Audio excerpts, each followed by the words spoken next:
j'ai décidé de faire venir Emmanuel Jaffelin dans mon lycée pour plusieurs raisons. Non pas parce que la gentillesse est un concept à la mode et tendance, mais parce qu'il me semble que c'est une vertu très fédératrice au sein d'un établissement scolaire, d'un projet d'établissement, d'un contrat d'objectif pour un lycée, un collège.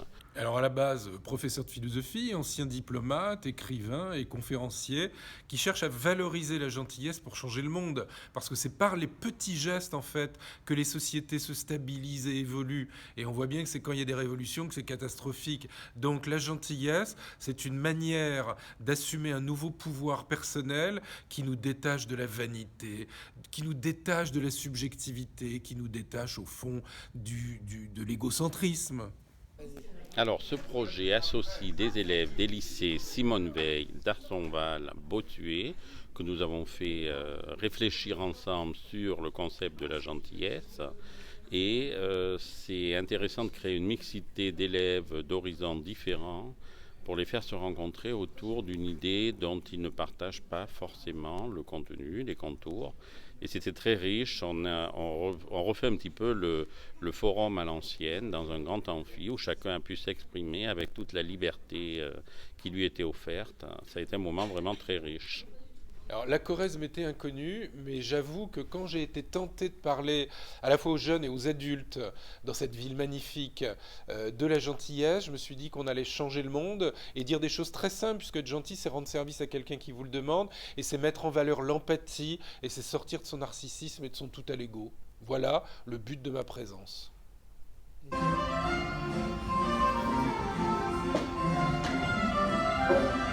Il y a 5 morceaux qui s'intitulent Gentillesse. Donc on voit bien que c'est une musique aristocratique pour les aristocrates, et qu'après la Révolution, ça définit de la gentillesse. Mes collègues et moi, au niveau du bassin de Brive, partageons tout à fait cette vision des choses. Et Emmanuel Jaffelin, il se trouve que c'est un ami que j'ai connu sur des réseaux sociaux, que j'ai beaucoup apprécié, et je suis ravi de l'accueillir aujourd'hui parmi nous. La gentillesse, elle a le goût des autres. C'est un premier, pas dire un premier symptôme, mais plutôt un premier symbole. Il y en a qui sont gentils spontanément. Mais moi, ce que je voudrais, c'est qu'à un moment donné, quand vous êtes gentil et que la personne en face le reconnaît ou pas, vous disiez, mais tiens, qu'est-ce que j'ai fait là ? Qu'est-ce que j'apprends dans cet acte ?